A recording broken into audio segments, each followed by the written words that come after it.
महंत दामोदर दास जी महाराज ये कौन है?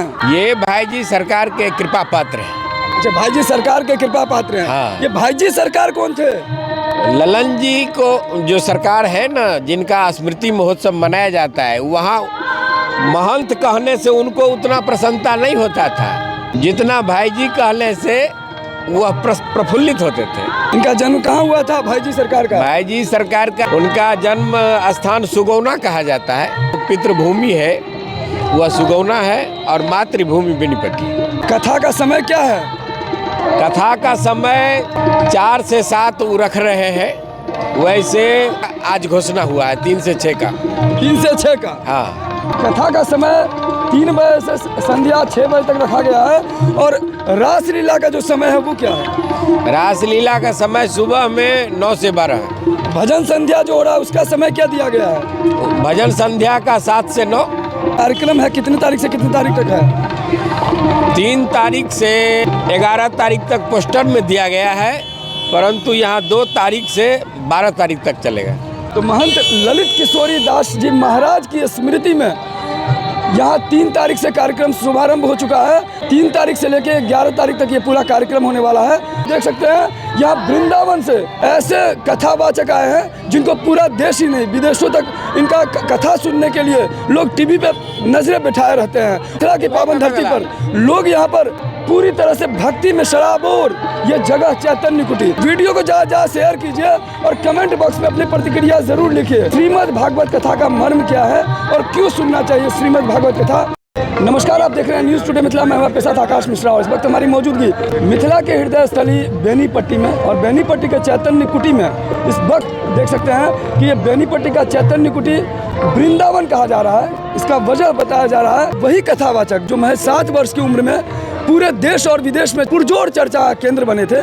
श्रीमद् भागवत गीता का उपदेश बांटकर इनका 38वां जनरेशन है और कथा का श्रवण करने के लिए यहाँ देश विदेश से लोग पहुँचे हैं। ये पुंडरीक जी महाराज के नाम से विख्यात हैं और वृंदावन से इस समय भक्त भी आए हुए हैं। हमारे हरिचंद दास नाम है, वृंदावन रहते हैं हम। यहाँ आए, हमारे गुरुदेव जी का स्थान है। ये हमारे गुरु भाई थे। नाम था गुरु भाई का?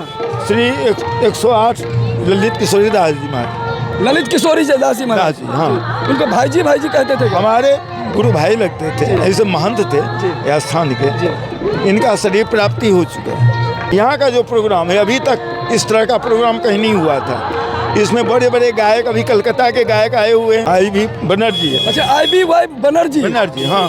और बुंडी जी का तो वृंदावन को जानते हैं, प्रसिद्ध राधा रमन जी के गोसाई जी हैं जो वृंदावन के राधा रमन जी का प्रकट किए हुए हैं। प्रमोद वन बिहारी दास जी महाराज से बात करेंगे। 4 तारीख को यहाँ पुंडरीक गोस्वामी जी महाराज का कथा शुरू हुआ था। किस तरीके से प्रथम दिवस में कार्यक्रम हुआ है?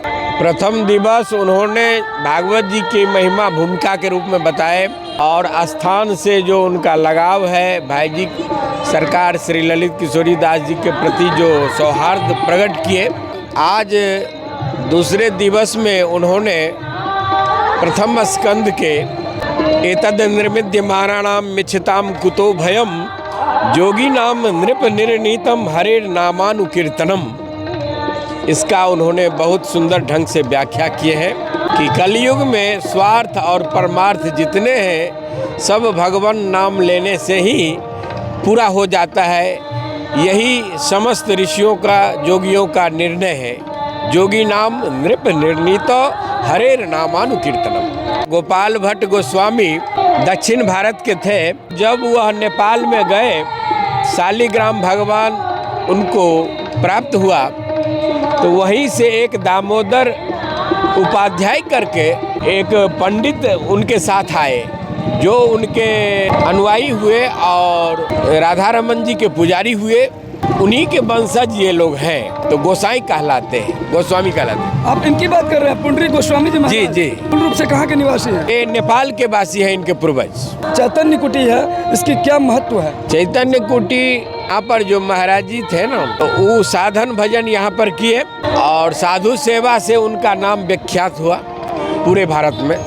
संत सेवा और भागवत धर्म का प्रचार यहाँ मिथिलांचल में, अयोध्या में महात्मा लोग कहते थे कि राक्षस को वैष्णव बनाना सहज है, परंतु मैथिली ब्राह्मण को वैष्णव बनाना कठिन है।